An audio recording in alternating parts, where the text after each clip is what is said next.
What's poppin', Arcaniacs? It is me, MT, and welcome back to the Heavy Spoiler Show, y'all. This is about to be a breakdown for Act 1 of Season 2 of Arcane, a show featuring two of the baddest women in cinema, Hailie Steinfeld and Ella Purnell. I can't even believe it. God is good. But yeah, there's a lot to talk about, so let's just get into it. And much like every episode of the previous season, these first 3 episodes start off by letting us know that Arcane is indeed a Netflix series by having a jukebox select a record with images of both Vi and Jinx on the front.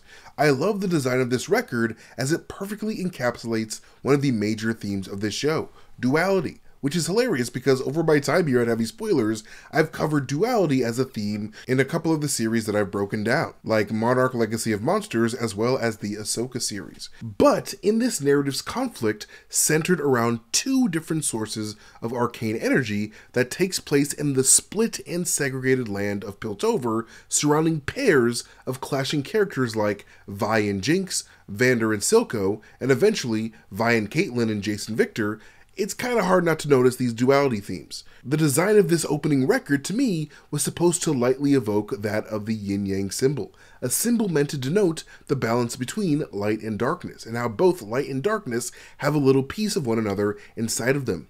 Here, Vi is supposed to represent the side of the light of peace and order, much like her father Vander, while Jinx embodies the fear and chaos of darkness, much like her father Silco. And to accentuate this, when the record is first laid down by the jukebox, Vi is positioned right side up, like she's rising, while Jinx's head is positioned upside down, like she's falling. And in this first episode, we see Vi finally complete her reluctant rise from the undercity of Zaun to becoming a police officer for the upper city of Piltover. And throughout the entirety of the first season, we witness Jinx's descent into madness and chaos, eventually becoming the new dark boogie woman for the upper city after she killed Zaun's former leader Silco. But despite their alignments, Vi kinda still struggles with her own inner darkness that pushes her towards violence, while Jinx, on the other hand, struggles with her inner light/conscience that attempts to get her to make amends with her sister. And if you're a fan of the Kingdom Hearts series of video games like I am, then maybe you notice that the box art for Kingdom Hearts Dream Drop Distance does a similar bit of rising and falling yin-yang symbolism themselves.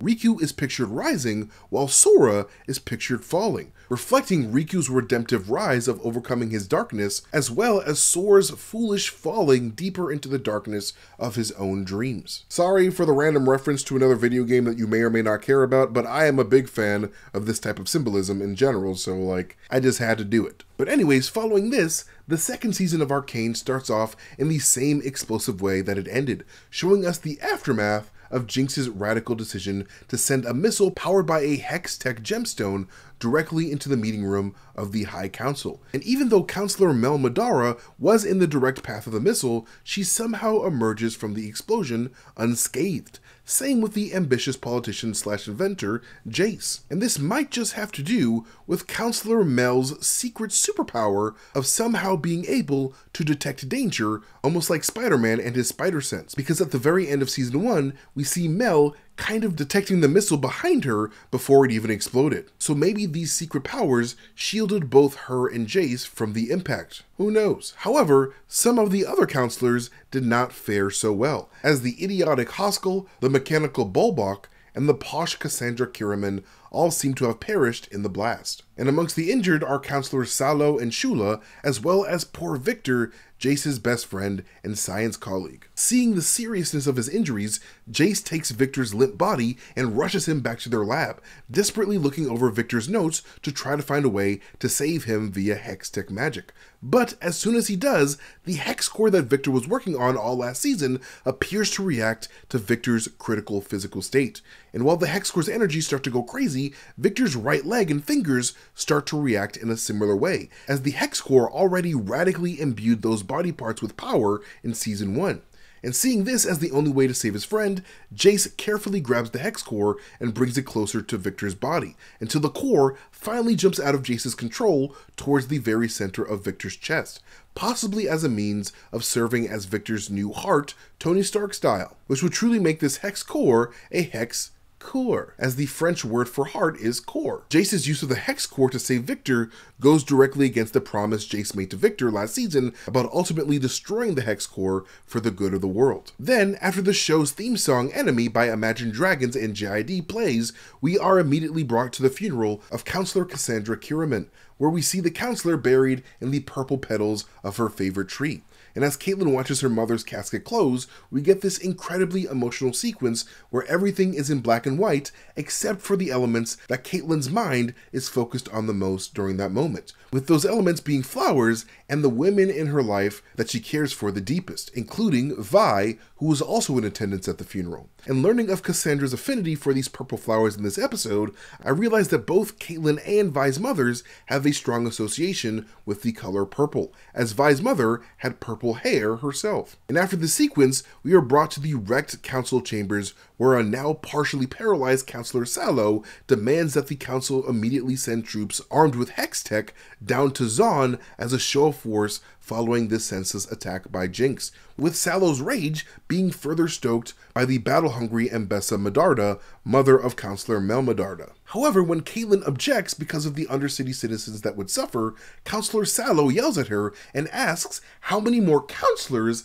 have to be blown to pieces before you finally wake up, showing that his motivations aren't really focused on protecting the people of Piltover, but rather are rooted in self-preservation and a personal calling towards revenge for his now wheelchair-bound state. Due to Mel wanting to preserve Jace's legacy, the counselors eventually agree to the compromise of a show of force without the presence of hex tech at all. But right when they do, the exposed sky above them starts to rain, and we get this great shot of the shattered table of the council, meant to represent the tearful grief of the council's shattered ranks following the explosion. After this, we are brought to the Kierman household, where Caitlin's father Tobias gives her the Kierman key, effectively passing the torch of control of the Kierman household to Caitlin, implying that the Kierman house has been ruled by a strong matriarchy over generations, which is super cool. And while Caitlin processes the weight of this responsibility, she spots Vi and immediately runs to her so she can finally let out the emotion that she's been hiding from the public, with this vulnerability further illustrating how special and strong this romantic bond is between these two. Caitlin then reveals to Vi that she's been making moves to get Vi to join the Piltover Enforcers in order to show the country that not all Undercity people are savages, an offer that Vi quickly rejects out of fear of what her people in the Undercity would think. But she would eventually, of course, switch up her tune by the end of the episode, finally embracing the police officer title that is centric to the identity of her League of Legends counterpart. Frustrated by Caitlin's rash decision, Vi then finds herself under a bridge where she accidentally throws an empty alcohol bottle at a sleeping man named Loris, who immediately recruits her as his drinking buddy. We're then transported to the lab of Jace and Victor, where Jace tells Mel that the hex core appears to be sustaining Victor's life in an almost Venom-like symbiotic way, with the core even moving by itself to defensively attack Mel with sharp spikes when she attempts to touch it. Victor's condition here is undoubtedly the first steps towards Victor becoming the cyborg mage that his video game counterpart is in the League of Legends video game. Victor's hex core invention is actually the name of Victor's weapon in the game, with the hex core slowly evolving over time from a prototype hex core to a perfect hex core, much like we see the hex core slowly evolving over the course of this series. But while we're on the subject of characters in Arcane that were adapted from League of Legends, let's make a quick list of the main champions that we've seen so far in the series. We of course got the fighter assassin Vi, Caitlin the marksman, the time-manipulating mage assassin Echo, who is my favorite character, the chaotic and explosive marksman Jinx, the technologically adept support mage Heimerdinger, the mad scientist tank of a mage Singed, Jace's childhood savior of a mage Rise, the fighter assassin Mbessa Medarda, and Jace Talos himself, who plays a hammer-wielding marksman. Mel then tells Jace of the Council's attempts to weaponize Hextech against Zaun, to which Jace replies that he swore to never make Hextech weapons again. Yet another promise that Jace would end up breaking in this episode, as he would ultimately arm Caitlin and Vi's team of enforcers with Hextech weaponry. Mel then urges Jace to go support his grieving childhood friend Caitlin, and when he meets her by her mother's favorite tree, she opens up about her feelings about the attack, and how she constantly sees her mother's dead face and Jinx's maniacal laughing in her head, pushing her to hate the people of Zaun. And while she focuses on her hatred, I love how the air vents in the area blow the purple tree petals around Caitlyn, illustrating the chaotic whirlwind of anger that stirs within her. However, as soon as Caitlyn mentions Vi, the air vents close and the purple petals calm down, showing how Caitlyn views Vi as a safe space to calm and center her.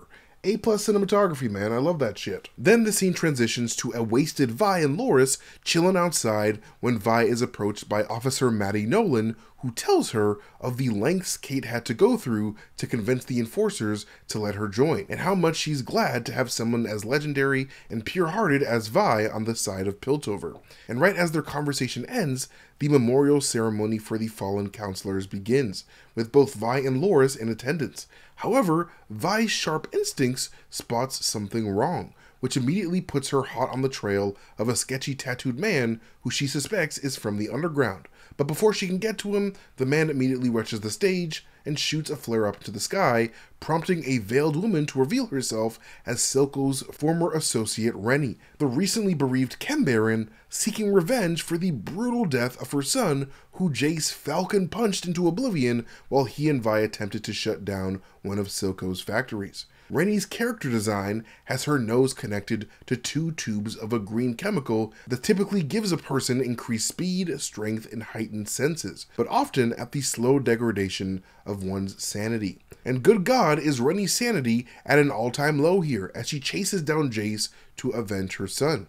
And meanwhile, the flare that was shot up causes the arrival of a bunch of mutated Zaunites injected with both purple shimmer and this green chemical to start attacking everyone at the function. But luckily, before these forces could get the best of the group, Mbessa Madara and her soldiers from the land of Noxus make quick work of Rennie and her mutants, ending the conflict. And after the disaster at the ceremony, the council is forced to hide underground to debate what to do next. But before they could despair for too long, in comes a Caitlyn who has fully embraced her title as the head of House Kiraman. And together with Jace, Caitlyn had Hex-Tech weaponry made for a small 5-man strike team meant to find Jinx, get rid of Shimmer, and eliminate the remnants of Silco's regime.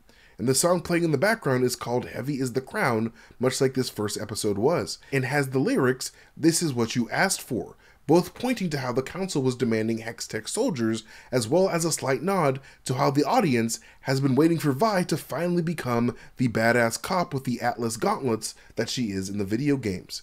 And while this team assembles for the first time before the end of the episode, we see Victor start to awaken from his Hex core coma, with the magic within him causing the object in the room to stir, just like he was starting to. And right after this, we finally catch up with Silco's former chemist, Singed, as he apparently tracks down the whereabouts of a bleeding 2-headed Merkwolf, one of the species of monsters from the League of Legends games. And approaching the Merkwolf's cave, Singe primes a grenade of the same green chemical from before to throw at it. This then leads us to episode 2 titled Watch It All Burn, which starts with Jinx underwater as she grieves over the loss of Silco, the father figure that she killed in her blind psychotic rage. And we learn in the first season that Albos having been drowned in the sea by Vander is how Silco became reborn into a savage warlord. And in that same vein, Silco would have Jinx baptized in those very same waters so that her past life as the happy but weak Powder could metaphorically die. In the same way that Anakin Skywalker would ditch his old name for Darth Vader in the Star Wars films so that he could fully embrace his own darker half. Then, after the theme song, we are shown just how much the Undercity has gone to shit after Silco's death prevented him from maintaining order, with all the people of Zaun fighting one another to survive, including the remaining Chem Barons from Silco's regime. There's Smeech, the little cyborg member of Heimerdinger's Yordle species, Madame Margot, the leader of a ring of prostitutes called the Vix, and Cross, a former Upper City dweller who saw Zaun as an opportunity to form a gang of his own. All 3 of these Chem Barons, of course, briefly appeared in episode 7 of the first season.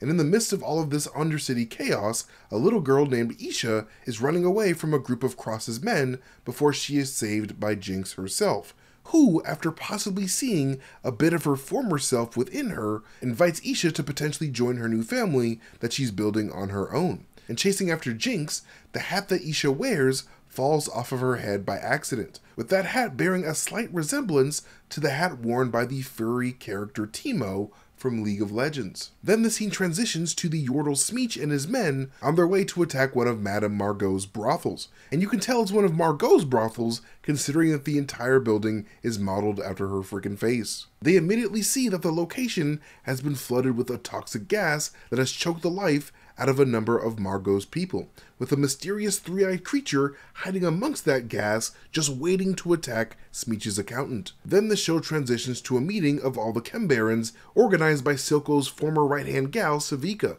who urges all the Barons to stop fighting one another so that they can all unite to fight the top side.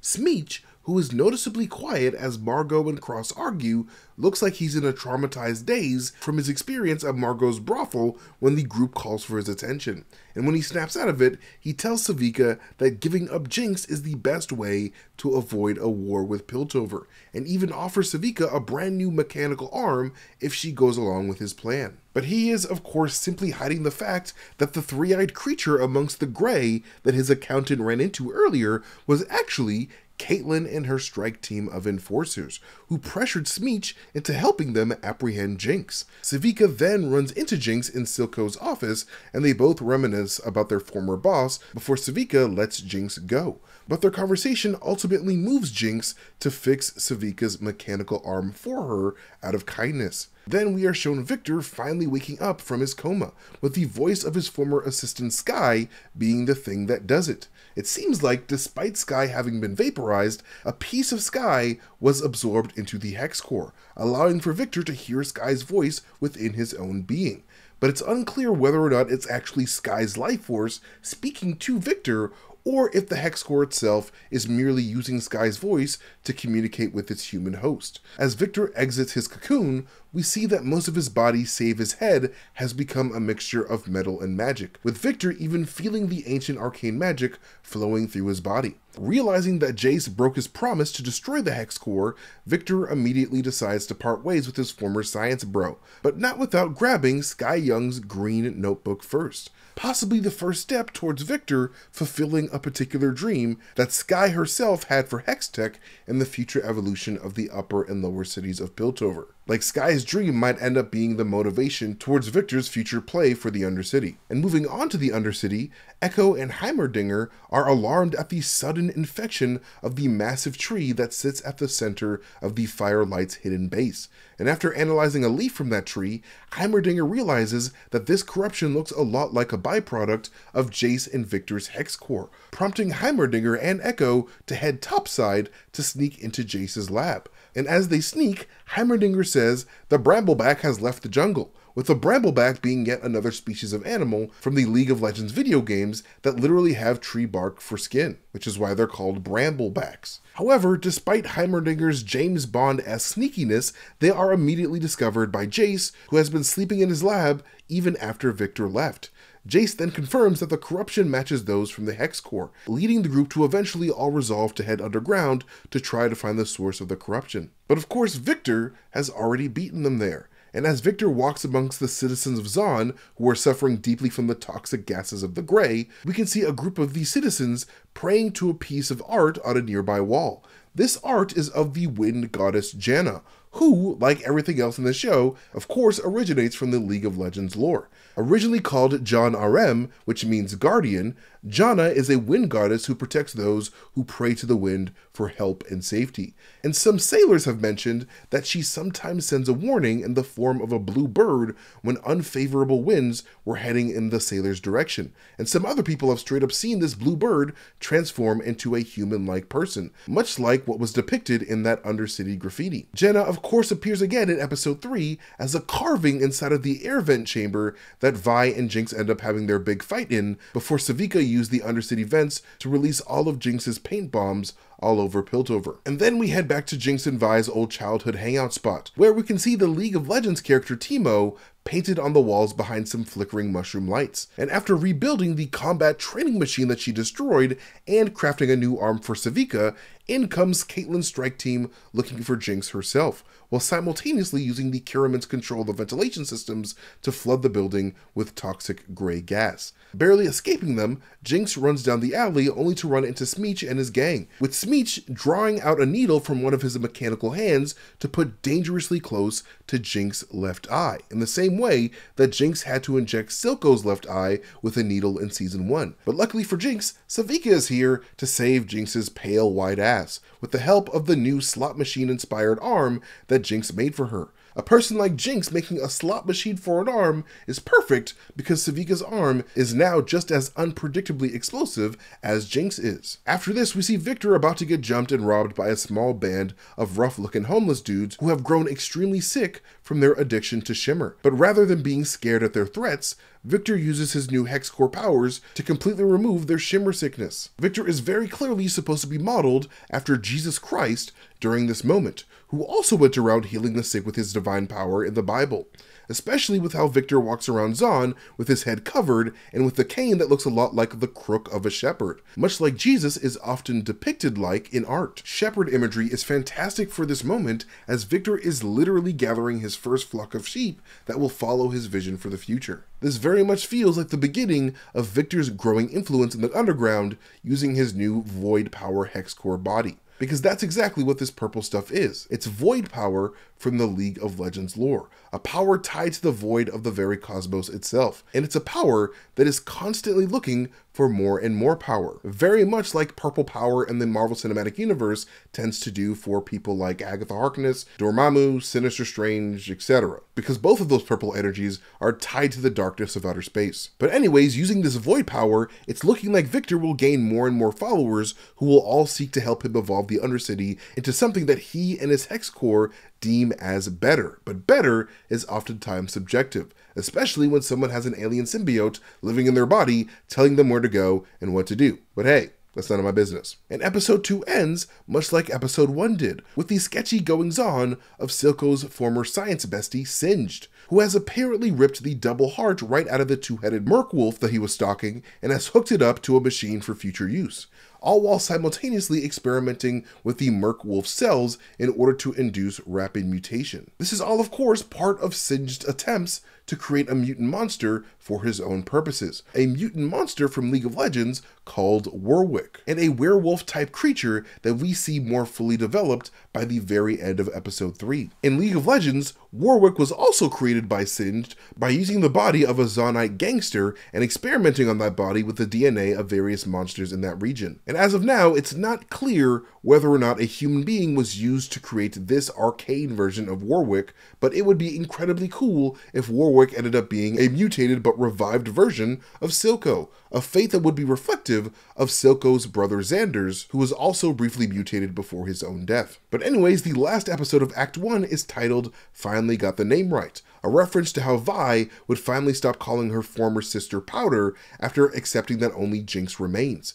The episode starts with us seeing just how Caitlyn's squad has been using the Kinnaman power over the vents of Piltover to stage their strikes against their targets, and they're pretty damn effective too. However, once they discover Smeech's former accountant tied up next to a bunch of dolls Jinx made of the team, Vi would convince Caitlyn to let the rest of the team go to spare their lives while the both of them hunt Jinx down together. Then we're brought to the chambers of Ambessa Medarda, right before she is attacked by an old woman named Amara, who was secretly a witch working on behalf of the Black Rose Cabal. Another element from the League of Legends games, the Order of the Black Rose was a major player in the development of Ambessa's homeland of Noxus, with these dark magic practitioners manipulating Noxian politics from the shadows and basically being its secret rulers, almost like Hydra from Marvel Comics. And it looks like Black Rose was responsible for the death of Ambessa's son, which is an affront that Ambessa refuses to ignore, promising to avenge her son with blood. We would learn by the end of the episode that Ambessa's plans for revenge involve gaining influence over Piltover's Hextech military by pushing Piltover into a civil war with the Undercity, specifically by orchestrating the bloody attack on Piltover's memorial service by tricking Rennie into doing it. A little later, Ambessa's daughter Mel meets up with Lest, one of Counselor Sallow's attendants, backstage at a rehearsal for some type of coronation ceremony. During the ceremony, the golden crown of League of Legends character Prince Jarvan IV can be seen being lifted by one of the participants. Les tells Mel that Ambessa is planning a gathering of all the important families of Piltover and that exposing Sallow for using shimmer on his legs could be the best way to get Sallow off the council.